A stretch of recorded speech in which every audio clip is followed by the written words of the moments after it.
Hello வணக்கம். இப்போ வந்து நம்ம ஒரு துண்டு கருவாடு குழம்பும் அடுத்து ஒரு பாவக்காய் பொரியலும் நம்ம பார்க்குறோம். இப்போ வந்து முதல்ல கடாயில் இந்த நல்லெண்ணெயும் கடலெண்ணெயும் ஊற்றி வச்சுருக்கிறேன். எண்ணெய் நல்லா காஞ்சிக்கிட்டு இருக்கு. இப்போ இது கூட நம்ம என்ன செய்கிறோம் அப்படின்னா, கொஞ்சம் சீரகமும் வெந்தயமும் போட்டு பொரிச்சிக்கிறோம். இந்த கருவாட்டு குழம்புக்கு நம்ம என்ன செய்ய போகிறோம், முதல்ல என்ன செய்கிறோம், பொரித்து எடுத்துக்கிறோம். வெறும் எண்ணெயில் மட்டும் பொரித்து எடுத்துட்டு அதுக்கப்புறம் நம்ம என்ன செய்யலாம், மற்ற பொருட்களெல்லாம் நம்ம ஆட் பண்ணிக்கலாம். ஏன்னா இப்படி இது வந்து நான் சில நேரம் காய்கறியோடு வேக வைக்கும்போது கருவாடு வந்து கரைஞ்சிடும். இப்போ இந்த கருவாடை லைட்டாக பொரித்து எண்ணெயில் பொரித்து நம்ம என்ன செஞ்சுக்கலாம், எடுத்து வச்சுக்கலாம். அப்படிங்கும்போது இந்த கருவாடு வந்து கரையாது. காய்கறிகளோடு சேர்த்து வேக வைக்கும்போது கருவாடு வந்து கரைஞ்சிரும்.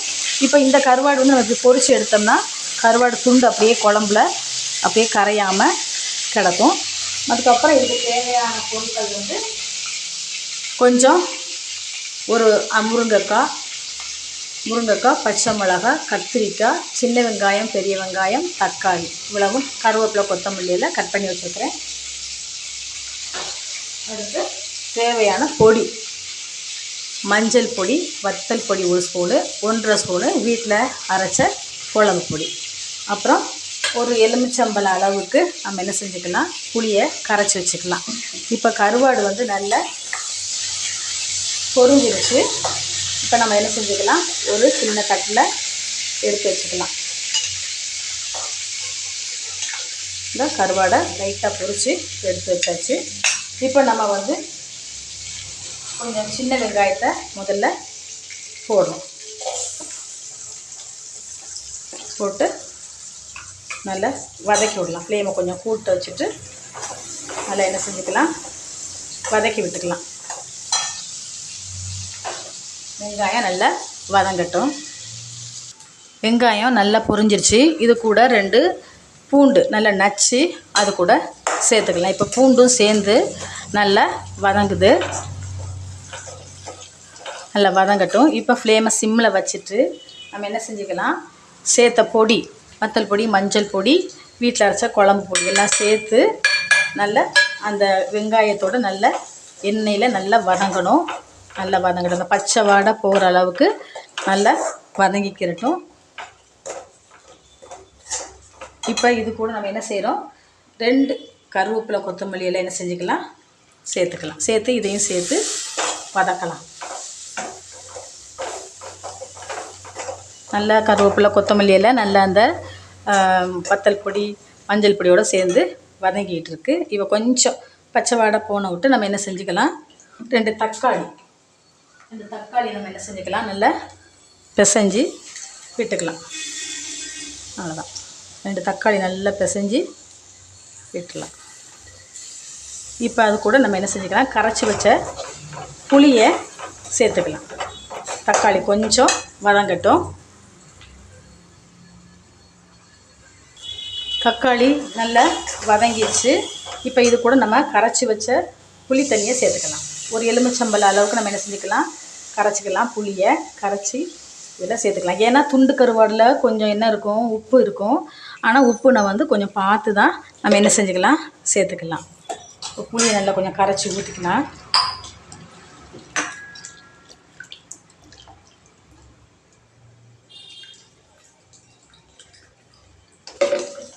ஃப்ளேமை கொஞ்சம் கூட்டி வச்சுட்டு அந்த புளி கரைசல் நல்லா அதோடு சேர்ந்து நல்லா வேகட்டும். இப்போ நம்ம என்ன செஞ்சுக்கலாம், குழம்பு கொதிக்கட்டும். இப்போ பாருங்கள், குழம்பு நல்லா கொதிச்சிக்கிட்டு இருக்கு. நம்ம கொஞ்சம் இதில் உப்பை சேர்த்துக்கலாம். ஏன்னா கருவாட்டிலேயே கொஞ்சம் துண்டு கருவாடில் உப்பு இருக்கும். அப்புறம் ஒரு மிக்ஸி ஜாரில் ஒரு 1½ சில்லு தேங்காவை நல்லா 2 சீரகம், 2 சின்ன வெங்காயம் வச்சு நல்லா ஓரளவுக்கு மையாக அரைச்சி இப்போ அந்த கொதிக்கிற குழம்புல இந்த தேங்காவையும் சேர்த்துக்கலாம். 2ம் சேர்ந்து நல்லா கொதித்து வரட்டும். இப்போ பாருங்கள், குழம்பு கொஞ்சம் கொதிச்சிக்கிட்டு இருக்கு. இப்போ நம்ம பொரித்து வச்சுருக்கிற கருவாடை எடுத்து வச்சுருக்கோமையா, அந்த கருவாடை இதில் நம்ம செஞ்சுக்கலாம், சேர்த்துக்கலாம். அது கூடவே கத்திரிக்காய், பச்சை மிளகா, முருங்கைக்காய், அவ்வளோதான். இவ்வளோத்தையும் சேர்த்து நல்லா என்ன செஞ்சுக்கலாம், கருவாட்டு குழம்போட சேர்த்து வேக வச்சுக்கலாம். இப்போ குழம்பு நல்லா கூட்டியாச்சு. இப்போ உப்பு, உரப்பு, புளிப்பெல்லாம் கரெக்டாக இருக்கான்னு பார்ப்போம். இன்னும் காய் மட்டும்தான் வேகணும். வெந்ததுக்கப்புறம் இறக்கும்போது கொஞ்சம் கருவேப்பிலை, கொத்தமல்லி எல்லாம் சேர்த்து நம்ம செஞ்சுக்கலாம், இறக்கிக்கலாம். எல்லாமே கரெக்டாக இருக்குது. இன்னும் குழம்பு கொஞ்சம் வற்றணும், காயும் கொஞ்சம் வேகணும். அவ்வளோதான். கருவாட்டு குழம்ப கூட்டியாச்சு, முடிஞ்சிச்சு. இப்போ என்ன செஞ்சுக்கலாம், ஒரு மூடி போட்டு என்ன செஞ்சுக்கலாம், கருவாட்டு குழம்பு மூடிட்டு கொஞ்சம் சிம்மில் வச்சுக்கலாம். கருவாட்டு குழம்பு ரெடி ஆகிட்டு இருக்கு. இப்போ நம்ம பாவக்காய் பொரிக்க போகிறோம். அது எப்படின்னு பார்க்கலாம். இப்போ நான் ஒரு 1/4 கிலோ பாவக்காய் வாங்கி நல்லா கட் பண்ணியிருக்கேன். அது கூட கொஞ்சம் கருவேப்பிலையும் சேர்த்து எடுத்து வச்சுருக்கிறேன். கடாயில் கொஞ்சம் எண்ணெய் சேர்த்துட்டு அந்த எண்ணெய் காயட்டும். அதில் என்ன செய்ய போகிறோம், கொஞ்சம் கடுகு போட்டுக்கிறோம். கடுகு பொரிஞ்சோன்னு பாவக்காய் சேர்த்துக்கலாம். இதுக்கு வெறும் பாவக்காய் மட்டும்தான். இதுக்கு தேவையான பொடி கொஞ்சம் மஞ்சள் பொடி, 1 ஸ்பூன் வத்தல் பொடி, கொஞ்சம் பெப்பர் பொடி, கொஞ்சம் சீரக பொடி. அவ்வளோதான் இதுக்கு தேவையான பொருட்கள். அவ்வளோதான். இது எண்ணெயிலே நம்ம என்ன செய்ய போகிறோம், பொரித்து எடுக்க போகிறோம். எண்ணெய் காஞ்சிருச்சு, கடுகு வெடிச்சிருச்சு. இப்போ நம்ம கட் பண்ணி வச்சுருக்கிற பாவக்காவை எடுத்து சேர்க்குறோம்.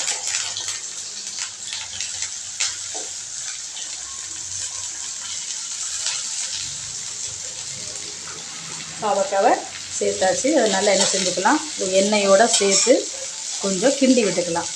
கொஞ்சம் வெந்ததுக்கப்புறம் நம்ம உப்பு சேர்த்துட்டு அதுக்கப்புறம் எடுத்து வச்சுருக்கிற பொடியெல்லாம் சேர்த்து நம்ம என்ன செஞ்சுக்கலாம், பாவக்காவை பொரித்து எடுத்துக்கலாம். கொஞ்சம் வேகணும், பாவக்காய் வேகட்டும். அதுக்கப்புறம் நம்ம பொடியெல்லாம் உப்பெல்லாம் சேர்த்துக்கலாம். பாருங்கள், பாவக்காய் வெந்துக்கிட்டு இருக்குது. இப்போ என்ன செஞ்சுக்கலாம், அது கூட கொஞ்சம் உப்பு சேர்த்துக்கலாம். உப்பை போட்டு நல்லா 2 கிளறிக்கலாம். உப்பு எல்லாம் நல்லா சேரட்டும். பாருங்கள், கருவாட்டு குழம்பு எப்படி கொதிச்சிக்கிட்டு இருக்குன்னு பாருங்கள். ஆமாம், இங்கே பாவக்காய் நல்லா உப்பு போட்டு நல்லா எந்த செஞ்சாச்சு, வதக்கி விட்டாச்சு.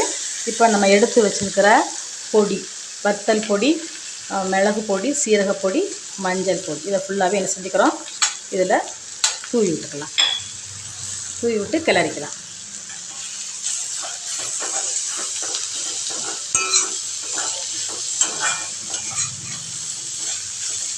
அவ்வளோதான். பாவக்காய் கொஞ்சம் வேகணும், வெந்ததுக்கப்புறம் இறக்கிக்கலாம். பாருங்கள், கருவாட்டு குழம்பு நல்லா கொதிச்சிக்கிட்டு இருக்குது. பாருங்கள், கருவாடு கரையில் பாருங்கள், இப்படி கரையாமல் துண்டாக கிடக்கு பார்த்தீங்களா.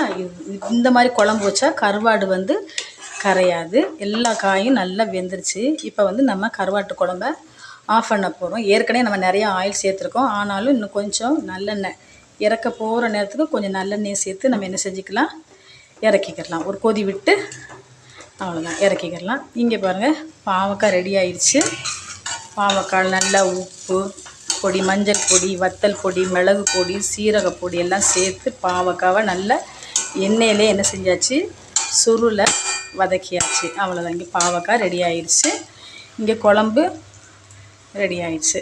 ஒரு கொதி விட்டாச்சு. அவ்வளோதான். இதை நம்ம என்ன செஞ்சுக்கலாம், இப்போ ஆஃப் பண்ணிக்கலாம். கத்திரிக்காய், முருங்கைக்காய் எல்லாம் போட்டு குழம்பு, கருவாட்டு குழம்பு ரெடி ஆயிடுச்சு. நம்ம இதை சாப்பாட்டுக்கு மட்டும் இல்லை, நல்ல தோசை, இட்லி, இந்த மாதிரி எதுக்குனாலும் சேர்த்துக்கலாம். இந்த கருவாட்டு குழம்பு நல்லாயிருக்கும், சாப்பிட்றதுக்கு டேஸ்ட்டாக இருக்கும்.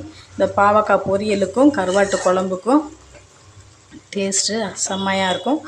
வாங்க சாப்பிட்லாம். பிடிச்சிருந்தால் லைக் பண்ணுங்கள், ஷேர் பண்ணுங்கள், சப்ஸ்கிரைப் பண்ணுங்கள். இரும்பு சட்டியில் நல்லா வச்சாச்சு. அவ்வளோதான், சுருளை வதக்கியாச்சு. Okay, thank you.